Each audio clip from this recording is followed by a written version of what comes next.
मुख्यमंत्री जी का रोहतक में जो प्रोग्राम था, वहां मुख्यमंत्री सांसद साहब ने भरी स्टेज के बीच में मुख्यमंत्री जी से अरदास लगाई कि परावर गांव की जमीन जो गौड़ संस्था को दी हुई है उसको जल्द से जल्द ब्राह्मण समाज को दी जाए, ताकि ब्राह्मण समाज उसमें एक अच्छा स्कूल बना सके, कॉलेज बना सके और भगवान परशुराम जी का मंदिर बना सके। साथियों, आप सभी ने पता है जो संस्था होती हैं उनके स्कूल कॉलेज होते हैं, उसमें 36 बिरादरी के समाज के बच्चे पढ़ते हैं।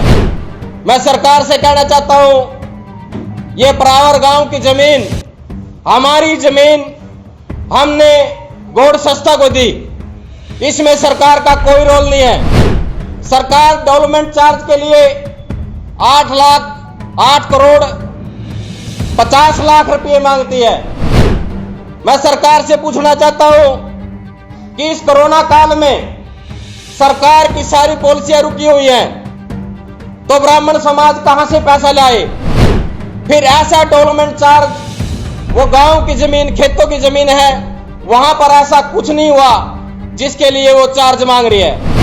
ये ब्राह्मण समाज की जमीन सिर्फ एक रोहतक शहर की या गौड़ संस्था की जमीन नहीं, ये पूरे के पूरे हिंदुस्तान के ब्राह्मण समाज की जमीन है। मेरी माननीय मुख्यमंत्री जी से और सरकार के नुमाइंदे से एक अपील है कि हमारी जमीन गौड़ संस्था को दी जाए। अगर सरकार इस वहम में है कि ब्राह्मण समाज एक नरम समाज है, ब्राह्मण समाज ने, आप लोगों ने पता है इस देश की आजादी में कितनी गोलियां खाई हैं। ये सरकार हमारा इतिहास भी पढ़ ले कि हमारा इतिहास क्या रहा है। ब्राह्मण समाज ने सदैव इस देश को आगे बढ़ाने का काम किया है। ब्राह्मण समाज ने सत्ता पक्ष पार्टी के पक्ष में 80% वोट दी हैं। ये ब्राह्मण समाज सरकार से आज अपील करता है कि हमारी जमीन हमारे को दी जाए, ताकि वहां पर हम स्कूल और कॉलेज बना सके। आप सभी पत्रकार साथियों का यहाँ पहुँचने पर बहुत बहुत स्वागत और धन्यवाद। साथियों, आज का विषय परावर गांव जिला रोहतक के विषय में प्रेस वार्ता बुलाई है। परावर गांव की जमीन परावर गांव ने 2009 में गौड़ संस्था को दी थी, जिसमें स्कूल और कॉलेज बनने थे। उस जमीन के मुद्दे को आज 13 साल हो गए, लेकिन वहां ब्राह्मणों को सरकार हर महीने, हर हफ्ते, पिछली सरकार ने भी और इस सरकार ने भी सिर्फ धक्के खवाने का काम किया है। आज सरकार ने वो अपने अधीन कर नगर निगम ने अपना बोर्ड लगाया हुआ है। पिछली 23 अप्रैल को वहां के ब्राह्मण समाज ने, गौड़ संस्था के पदाधिकारियों ने भूमि पूजन किया था।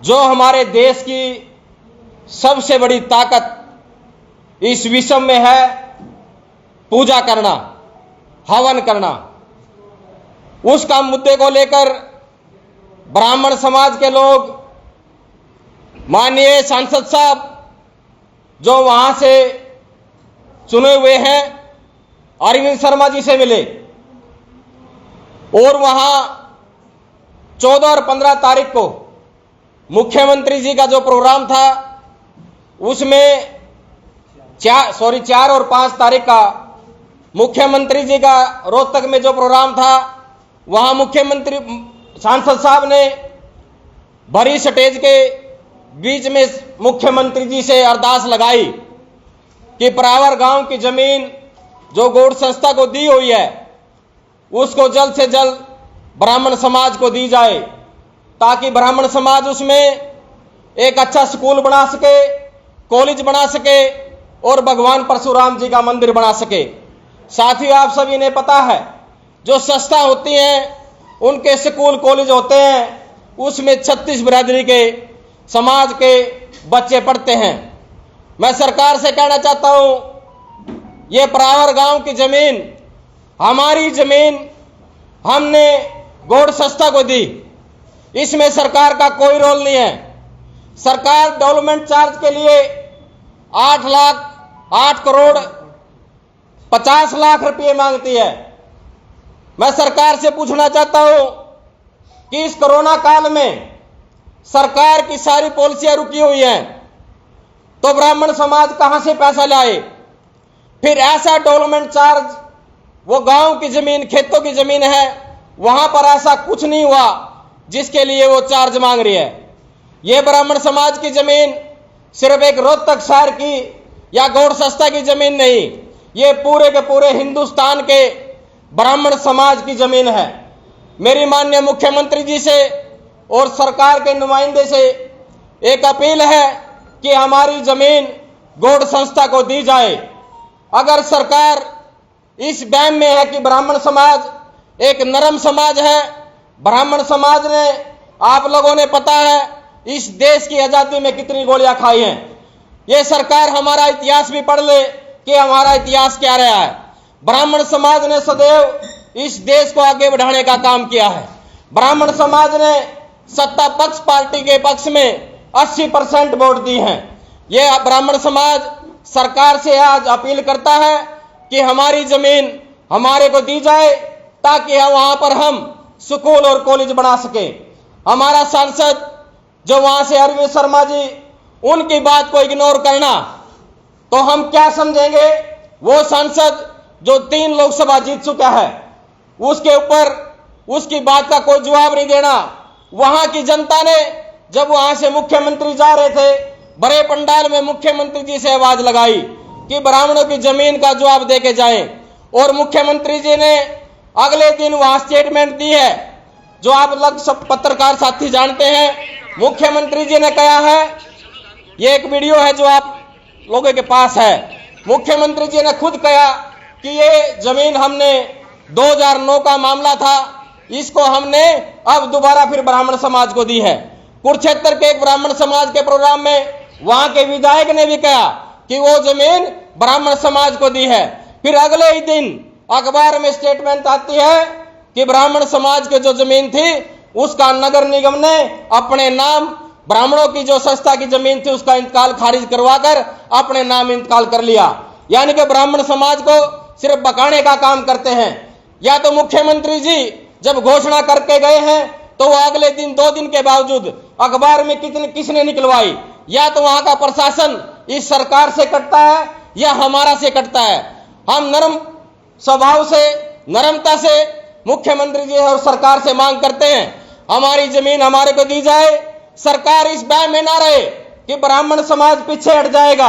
अगर सरकार ने 22 तारीख तक हमारी मांग नहीं मानी तो पूरे के पूरे देश में एक बहुत बड़े रूप में ब्राह्मण समाज एक सम्मेलन करेगा और ब्राह्मण समाज आने वाले समय का अपना निर्णय लेगा। ये सरकार अपना बैम निकाल दे कि ब्राह्मण समाज जमीन को छोड़ देगा। ब्राह्मण समाज अपने अधिकार के लिए अपनी जान की बाजी लगा देगा। ब्राह्मण समाज गर्दन तो कटवा सकता है लेकिन अपना हक और अधिकार नहीं छोड़ सकता। साथियों, आप लोगों ने पता है ब्राह्मण समाज सम्मान का भूखा है, मान का भूखा है, लेकिन ब्राह्मण समाज 2 चीज कभी बर्दाश्त नहीं करता, भूख और सम्मान। अगर ब्राह्मण समाज का कोई अपमान करता है तो कभी बर्दाश्त नहीं करता। मैं सरकार के अपने नुमाइंदों से भी अपील करता हूं कि वो सरकार से अपने अधिकार के लिए, क्योंकि आप कोटे से टिकट लिए हुए हैं, ब्राह्मण समाज के कोटे से टिकट मिलती है तब आप MP MLA बने हो। आप समाज से, सरकार से अपने समाज की मांग उठाएं और ब्राह्मण समाज की जमीन दिलाने का काम करें। साथियों, मैं आपसे यही प्रार्थना करता हूं और मीडिया के माध्यम से जो समाज की जिम्मेदारी लिए हुए हैं वो प्रत्येक जिले में हमारी बातचीत चल रही है। आने वाले समय में अगर सरकार नहीं मानी तो प्रत्येक जिले में PC कर ब्राह्मण समाज इकट्ठा होकर आगे की नई नीति बनाएगा और वो समाज के लिए, वो सरकार के लिए ठीक नहीं होगी। मैं फिर दोबारा अपील करता हूं कि ब्राह्मण समाज की जमीन मुख्यमंत्री जी हमारे को हमारी जमीन लौटा दे और हमारे बच्चों का भविष्य, छत्तीस बिरादरी का जो भविष्य है वहां पर बनने दे। एक नोटिस भी रोहतक पुलिस की ओर से जारी किया गया नवीन जैन को। रोहतक पुलिस का जो नोटिस हमारे उभरते हुए चेहरे डॉक्टर नवीन जैन जो किया गया है उसको कल शनिवार को थाने में बुलाया गया है 14 तारीख को। मैं सरकार से अपील करता हूं, सरकार इस गलतफहमी ना रहे कहीं नवीन जयंत को बुलाकर वहां गिरफ्तार करके जेल में डाल देंगे। नवीन जयंत कोई नेता नहीं है, नवीन जयंत कोई अनाथ नहीं है। नवीन जयंत हमारे समाज का आने वाला भविष्य है और नौजवान साथियों की जान है और बुजुर्गों की आस है। नवीन जयंत के साथ टोटल का टोटल हिंदुस्तान का समाज खड़ा हुआ है। नवीन जयंत ने ऐसा कोई काम नहीं किया। नवीन जयंत ने पूरे के पूरे हरियाणा में घूमकर मुख्यमंत्री जी से अपील की है कि आने वाले 4 तारीख को आप रोहतक में आ रहे हैं, हम आपसे अपील करते हैं कि ब्राह्मण समाज की जमीन ब्राह्मण समाज को दी जाए। साथ ही मैं आपके माध्यम से कहता हूं, अगर मुख्यमंत्री जी हमारी इस बात को मानते हैं तो नवीन जैन जो बात की है और हम पानीपत के सभा के नुमाइंदे हुए थे, अपनी जुम्मे की इस्तारी के साथ कहते हैं हम मुख्यमंत्री जी का पगड़ी डालकर और उसका फूल की मालाओं से स्वागत करेंगे और उसका वेलकम करेंगे। इस बैम में ना रहे कि कल पुलिस उसको बिठा लेगी और जेल में डाल देगी। अगर उसको जेल में डालेगी तो सारा का सारा समाज गिरफ्तारी देने के लिए नवीन जैन जी के साथ है। शर्मा जी, एक छोटा सा सवाल है, 2009 का मामला आप बता रहे हैं, 2009 से आपका समाज सो रहा था 2022 में? देखो, मैंने आपको पहले ही बताया कि 2009 से कभी 2 साल का टाइम दिया गया, कभी 3 साल का टाइम दिया गया, कभी 4 साल का टाइम दिया गया। अब जाके सरकार ने उसको खारिज कर दिया।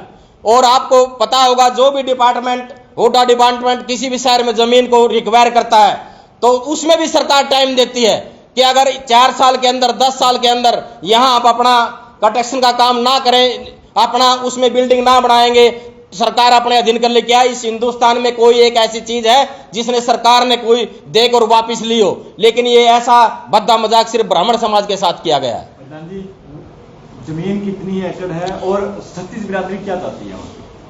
जमीन 15 एकड़ 3 कनाल जमीन है और 36 बिरादरी वहां चाहती है कि वहां स्कूल और कॉलेज बने और उसी के लिए परावर गांव ने वो जमीन संस्था को दी थी। बात चली थी नवीन जैन की। नवीन जैन का एक विवादित बयान आया है कि कश्मीरी पंडित की मौत पर उन्होंने कहा है कि कश्मीर के पंडित जितने भी हैं सबको AK-47 दी जाए। जी, वो कोई विवादित बयान नहीं है। देखो, कश्मीर के ब्राह्मणों के नाम पर ब्राह्मण समाज से खिलवाड़ किया गया है। ब्राह्मण समाज के ऊपर जब फिल्म बना सकते हैं, 300 करोड़ रुपए उस फिल्म ने प्रॉफिट कमाया है। हरियाणा सरकार ने और कई राज्यों की सरकार ने उसका टैक्स माफ किया गया है। क्या ब्राह्मण के बच्चे के भविष्य के लिए एक तरफ तो सरकार कहती है वो फिल्म दिखाकर कि ब्राह्मणों के साथ अत्याचार हुआ, हम ब्राह्मणों का सम्मान करेंगे, लेकिन दूसरी तरफ पैसे मांगती है। और कल ही कश्मीर में एक नौजवान साथी ब्राह्मण के लड़के का सरकारी ऑफिस में मर्डर किया गया। तो नवीन जैन जी ने यह ठीक किया, अगर सरकार वहां कश्मीरी ब्राह्मण को सुरक्षा नहीं दे सकती तो उनके हाथों में AK-47 दे ताकि वो अपनी आत्मरक्षा खुद कर सके। ब्राह्मण कोई हथियार नहीं उठा सकता। पाकिस्तान से आकर मेरे हिंदुस्तान में मेरे हिंदुओं की हत्या की जाती है, उस पे सरकार मौन है। सिर्फ कागजों में और मीडिया के माध्यम से ये घोषणा की जाती है कि हम कश्मीर के ब्राह्मणों को वहां बसाएंगे। अगर वहां बसाएंगे तो आज कश्मीर के ब्राह्मण दिल्ली में क्यों है? आज हिंदुस्तान के प्रत्येक जगह पर ब्राह्मण क्यों है? वहां हर दिन चुन चुन कर उस फिल्म के बाद हमारी ज्यादा हत्या की जा रही है। तो मैं सरकार से मांग करता हूं कि हमारे ब्राह्मणों को, समाज को वहां सुरक्षा दी जाए। मानसिक रोगों से परेशान? RTOS है ना? Visit RTOS hospital near Tau Devilal park, GT road, Panipat. दांत में दर्द या हो कोई भी प्रॉब्लम, RTOS है ना? Visit RTOS hospital near Tau Devilal park, GT road, Panipat. कमर दर्द से परेशान? RTOS है ना? Visit RTOS hospital near Tau Devilal park, GT road, Panipat.